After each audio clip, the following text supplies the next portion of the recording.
So we're now going to move on to our second keynote interview of the conference, titled Driving a Sustainable Future.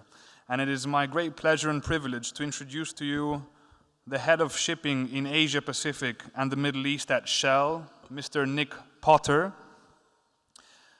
Please, Nick. As you may know, Shell owns or commercially controls approximately 2,000 ships, barges, marine vessels, and floating assets at any one time. Mr. Potter is a fellow of the Institute of Chartered Shipbrokers and a fellow of the Institute of Marine Engineering, Science and Technology. Mr. Potter is also the chairman of the Oil Companies International Marine Forum, a board member of the Singapore Maritime Foundation, and past chairman of Lloyd's Register Asia Shipowners Committee. Thank you very much for being with us today. Interviewing Nick is Miss Amy Chow, Executive Director of Shipping Finance at Standard Chartered. Thank you too, Amy. Over to you. Thanks, Andrew.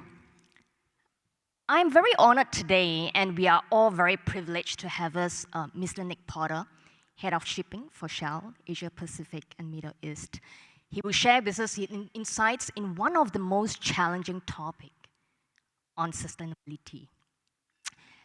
Let's jump to it, Nick. Can you share some of the Shell's decarbonization plan from a shipping arms perspective? Yes, absolutely. And good afternoon to everyone. It's an honor to be here. And I thought some great conversations going on earlier. So thank you to Marine Money for that. Thank you, Amy. Yes, well, we don't always look at it from a shipping arm perspective. We've got the benefit, of course, of wearing several hats, whether we're a fuel provider, a future fuel provider, a large charterer, a fairly small owner, and a ship manager. It gives us a good holistic insight into it, but it doesn't necessarily make the decarbonization journey any easier. I think as the previous panel talked about, there's no single solution, single technology, single fuel that's available, but that doesn't mean that we don't need to move quickly and swiftly and not be waiting for mass availability of zero carbon fuels. The way we look at it in three buckets in terms of our efforts. We look at it firstly in efficiency.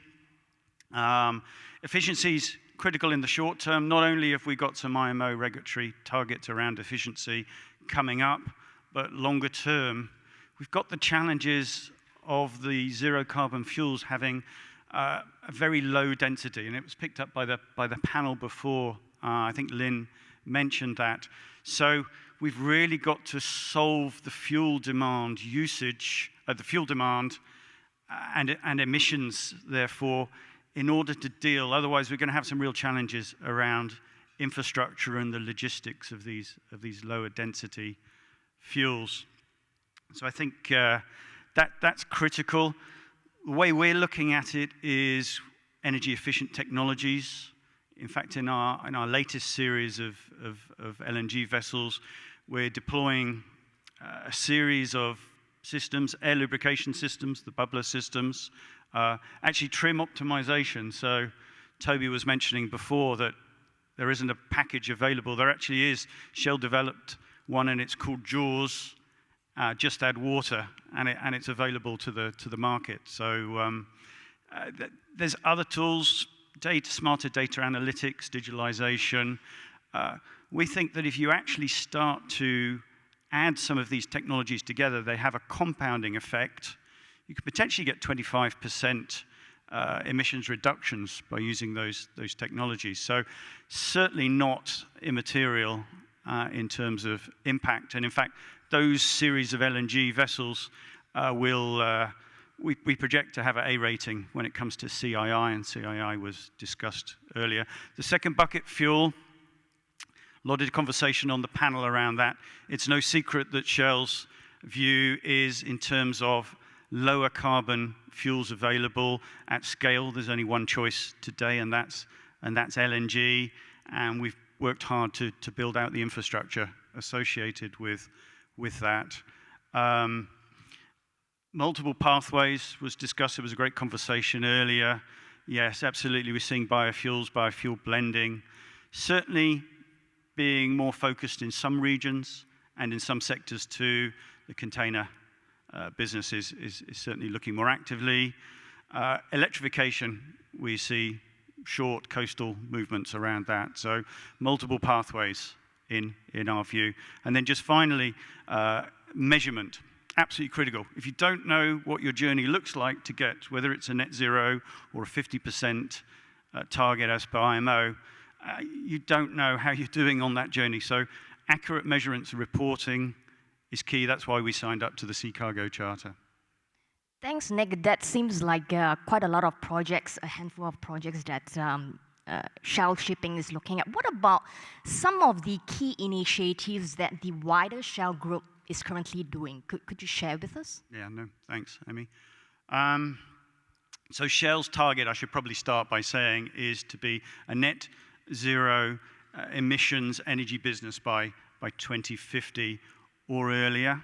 And that extends to our own assets, our own operations, but also to our customers' emissions. We see hydrogen-based products, we talked a little bit about that earlier, as being the key enabler in that pathway. And Shell is certainly looking at developing the infrastructure associated and aligned to how that demand will grow. In terms of production, we've got a number of hydrogen projects in the pipeline. But last year, we launched, last July, a green hydrogen plant, a PEM electrolyzer plant at our Rhineland refinery in Germany.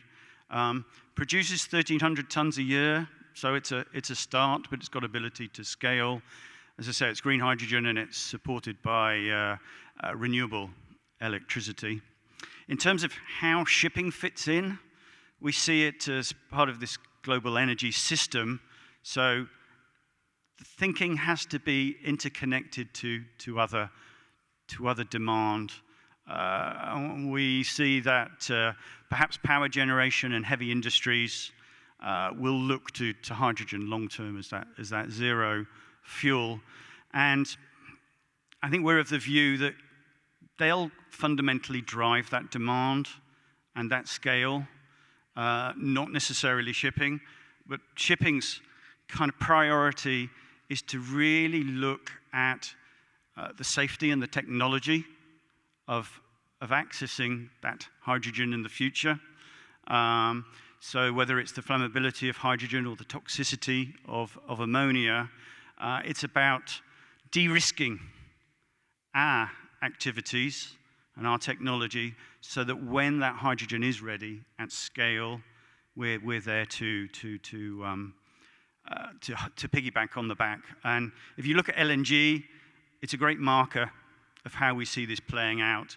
It took the development of global infrastructure for LNG to first happen in order for then shipping to come in at the last mile in terms of developing the bunkering infrastructure. Projects we're involved in on hydrogen, well, there's the Hystra project, which is the world's first liquefied hydrogen vessel. It's just done its maiden voyage, and Shell's involved in the management of that vessel, and we're getting a lot of hands-on experience of the handling of liquid hydrogen there. It's interesting, Nick, because you are probably one of the speakers who have touched quite a bit on hydrogen, so I find that really interesting. Let's move on to talk about collaboration. I have heard that collaboration seems to be really key for some quick success, and what do you think are some of the catalysts which could expedite these collaborations and make them even more effective? I think collaboration, it constantly gets talked about at decarbonisation conferences. Collaboration is key. In the same way, there's no single solution, no single technology, no single fuel that will solve decarbonisation. There's no single organisation or company that's going to solve this. we're involved in a number of pilot projects, and we make sure that those are opportunities for the industry to learn in parallel through those journeys, whether it's around sharing our experiences from LNG, dual fuel operations, whether it's around hydrogen fuel cell projects, whether it's around electrification. It's critical, and that was talked about before, this sharing. An example, we signed a collaboration agreement with MSC last year, and that's really to work together on developing safe and sustainable and competitive technologies going forward. And we're absolutely open to working with other ship owners in the future on such collaborations. Thanks, Nick. I would now change gear a little bit, and I'll move to dollar and cents. The cumulative cost of decarbonization for shipping alone have been estimated at around 1.6 trillion by 2050, based on a study conducted by the University of Maritime Advisory Services. As an owner and a charterer of vessels, how would you spend investable funds towards these goals? And would your strategy differ in short term, medium term, and long term? Thanks, Amy. So I think, and every time I think I see that number, it seems to get a little bit bigger again. I think I've talked really in the short and medium term in terms of really taking advantage of those lower carbon fuels and accessing energy efficient technologies. And I think there's a lot of opportunity in those areas to maximize into the medium term on those solutions. I think longer term, it's about unlocking the technology of low carbon fuels. It's absolutely critical. Where our thinking is right now is around fuel cells. We think that, particularly, I'll go back to the point before about the lower density of these zero carbon fuels. We have to find much more efficient ways of utilizing them. The benefit of fuel cells is that, well, right now you can potentially get to 60% in terms of energy efficiency conversion. In the future, if we can harness the heat that's generated from fuel cells, we can potentially get up to 80%. That's significantly different from internal combustion engines and allows those zero carbon fuels to go that much further and take some of the pressure off the infrastructure and the logistics I talked about before. It gets even more interesting when we start talking, and this is getting a bit techie, I know, but solid oxide fuel cells. We think that's a fabulous pathway of transitioning energy. So with solid oxide fuel cells, we can start with LNG, put LNG into the fuel cells to create the electrical supply for power. And then over time, you can evolve to hydrogen or hydrogen-based alternatives like ammonia. So that creates a great way of thinking about that long-term energy transition plan, particularly with uncertainty about exactly when these zero carbon fuels will get to scale. So we're putting a lot of focus in that area. You may have seen we signed a collaboration agreement with Hyundai, Korea Shipbuilding, and Offshore Engineering, and a Korean fuel cell producer called Doosan back in February, I think it was. And that's really to trial auxiliary use of fuel cells and learn from that. And if that goes well, then it's about developing designs for full power systems for deep sea vessels. Other fuel cell projects here in Singapore, we're doing a PEM. It's another type of fuel cell trial that will kick off. The physical trials kick off towards the end of this year. So we're quite excited about that as well. Thanks, Nick. Me being a techie myself, I would like to hear more about the hydrogen story, fuel cells, and all that, but unfortunately, we have limited time. I'll digress a little bit and change the topic and talk about something really important here: people. At the height of the Corvid pandemic, about 400,000 seafarers were stranded. Where and how can we do differently? Thanks, Amy. Yeah, it's been an incredibly challenging time for seafarers. If I look to the Neptune principles, it was really, the Neptune Declaration, it was really about setting some principles around vaccinations, key worker status, air travel, enhancing the health protocols, and owners and charterers working closer together. If I look 2 years later, I think it's a mixed bag in terms of how we've progressed. 850 companies signed up to the declaration. I think around aviation, it's of course a lot easier as we sit here today, but I think you've seen borders kind of shrink and swell in terms of access for seafarers, depending perhaps on local COVID situations and government policies and things. So I think there's absolutely more that can be done there, and we're looking to governments to support further in terms of a sustainable arrangement for that. But I think what it has done, it's highlighted some of the real challenges around seafarers. We were already dealing with a critical issue around mental well-being before the pandemic, and at least there's been a silver lining that's created much focus, and absolute credit to owners, many owners and operators who've really stood up to support their staff on board. We produce a lot of material, actually. We produced it for some years, whether it's Partners on Safety, Resilience, Let's Talk, the maritimewellbeing.com website, and we're seeing a huge draw in the last year or so on that material. So I think some focus has come from this, but some challenging times. Yeah, no, I fully agree. I think this is one of the angles which has been often overlooked. Now, move on to safety.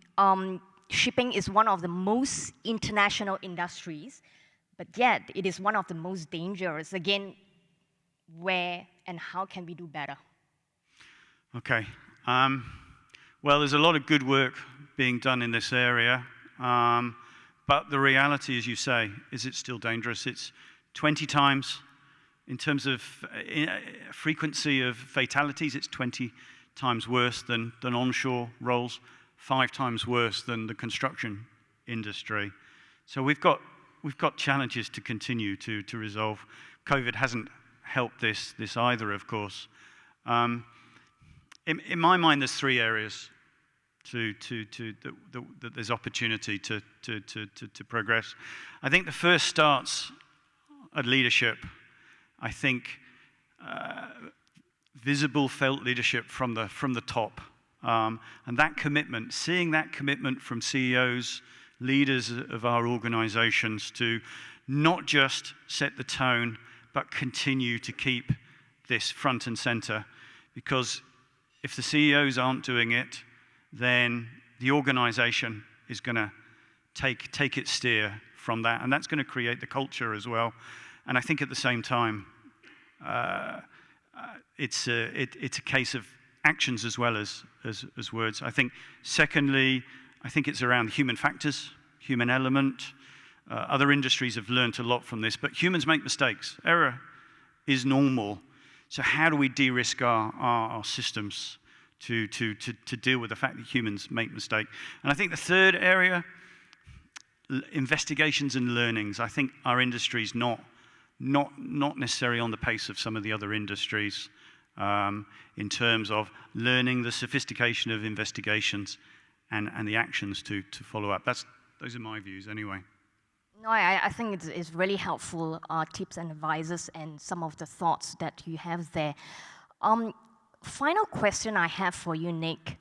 As the regional head of shipping, in one of the largest oil companies in the world, in a fast-growing region, what are the top 2, 3 things on your mind? And can you tell us why? Absolutely. Look, I have to go back to safety. It has to be safety is number one. It's been challenging through COVID, and I think there's an enormous amount of effort being done there and support from ship owners and ship managers. But for me, it's bringing our seafarers home safely to their families with no harm, and doing what we can to achieve that. At an industry level, we need to move. And people, has to be people in terms of my second one. Again, COVID hasn't been very helpful in terms of attraction and retention into our industry, whether it's the seafarers or even ashore. There was a commentary on the opening panel yesterday that people come into this industry, and I think there was a comment earlier that if you stay the first 6 months, then you're here, which I thought was fabulous. I think we can do a better job at the value proposition of coming into this industry. We've just talked about some of the positive disruptors that our industry is seeing, whether it's decarbonisation, whether it's digitalisation. These are really exciting times for what's been a very conservative, slow-moving industry. So how do we create that excitement for the next generation to want to come into our industry from the outset? I think we're under-pitching ourselves there, and that's the same for our existing staff, and getting them kind of energized and retooled perhaps to deal with some of these future technologies and enablers. No, I think it's great. With all the challenges and opportunities, I think we can attract the next generation of talents to tackle of this. With this, Nick, I thank you for agreeing to do this interview. And I like to end this session with that. Thank you very much for sharing your insights from the lens of the business leaders. And I'll just leave a positive note to the audience here. I checked a while ago in Google. If it's right, don't quote me for that. The first ship was built at around 2000 BC. If mankind can build a ship during that time, I'm sure mankind can build a green ship today as well. So, positive note. Thanks, Nick. Thank you, Amy.